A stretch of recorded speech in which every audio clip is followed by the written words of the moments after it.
¿Para qué nos sirven los números? ¿Te has preguntado por qué desde que estamos pequeños es tan importante que sepamos trabajar con los números? Y es que en todas las disciplinas que existen, los números siempre tienen su parte importante. Aun cuando creemos que los problemas son lejanos a la realidad, realmente están presentes en lo que muchos profesionales van a hacer en su día a día. Veamos los siguientes ejemplos.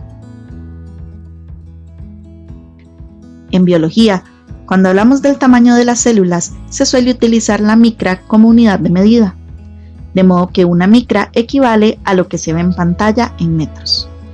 Las células más pequeñas perceptibles por el ojo humano miden 40 micras. Todo lo que sea menor que esto no será perceptible a simple vista y se necesitará un microscopio. Por ejemplo, los glóbulos rojos apenas miden 7 micras y un micoplasma 0,2 micras. Sin embargo, para efectos del problema que vamos a ver a continuación, vamos a utilizar objetos que sí son visibles para el ojo humano, que no necesariamente se miden en micras, pero que nos ayudarán para el objetivo. Si tenemos un huevo de avestruz que mide 25 centímetros y un huevo de gallina que mide 70.000 micras, ¿cuál es la diferencia de tamaño de un huevo de gallina a uno de avestruz? Pero antes de relacionarlos directamente, notemos las unidades de medida. ¿Notas algo en específico? Estas son distintas, de modo que antes de resolver cualquier problema en específico, es importante tomar en cuenta el expresar nuestras cantidades en las mismas unidades de medida. Para efectos de este ejercicio, sea todo en metros, todo en centímetros o todo en micras, ya que si no, nuestro ejercicio no tendrá sentido. De igual manera nos puede pasar en el día a día. ¿Qué tal si consigues un trabajo y te pagan en dólares y no en colones? O si te toman el tiempo en minutos y no en horas. Saber el modo correcto de hacer conversiones te va a ser de mucha ayuda.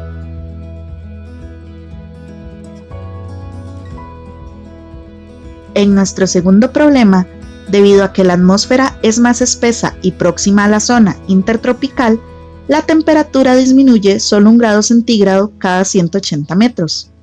Si en esta zona se registra una temperatura promedio de 20 grados centígrados sobre el nivel del mar y un globo sonda registra una temperatura de menos 5 grados centígrados, ¿cómo podemos determinar la altura de dicho globo sonda?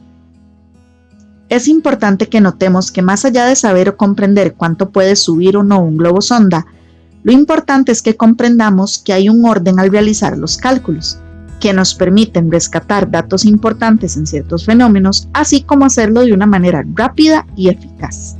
Por ejemplo, yo podría empezar a disminuir 1 grado centígrado e ir sumando 180 cada vez que disminuyo 1, lo cual se va a hacer un proceso largo y tedioso.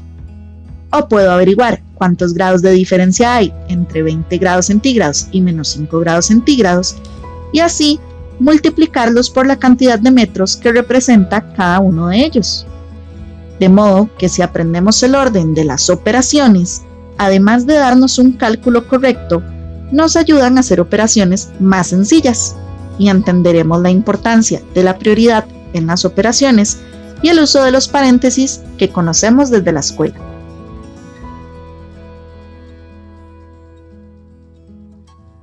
En nuestro tercer y último problema, tenemos que en unas elecciones de colegio, 3/12 de los votos fueron para el partido azul, 5/10 para el morado y 5/6 para el partido con bandera de color verde.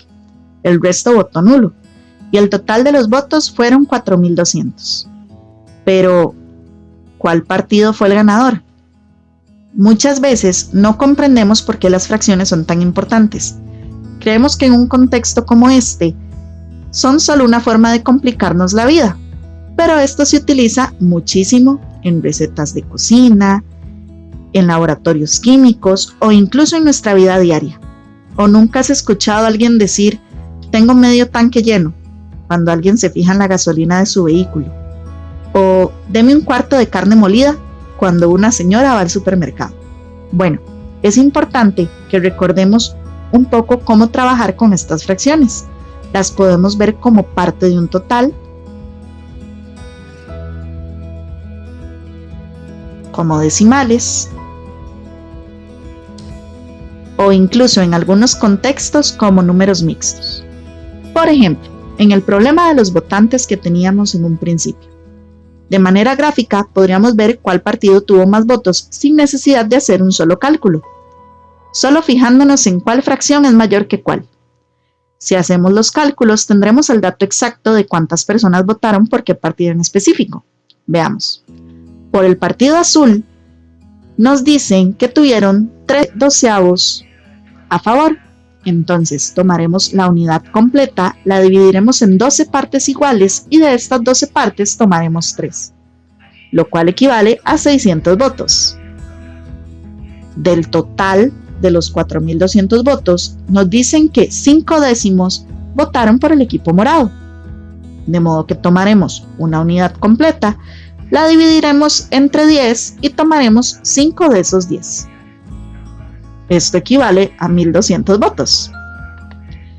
Al partido de la bandera de color verde le correspondieron 5/6 de votos a favor.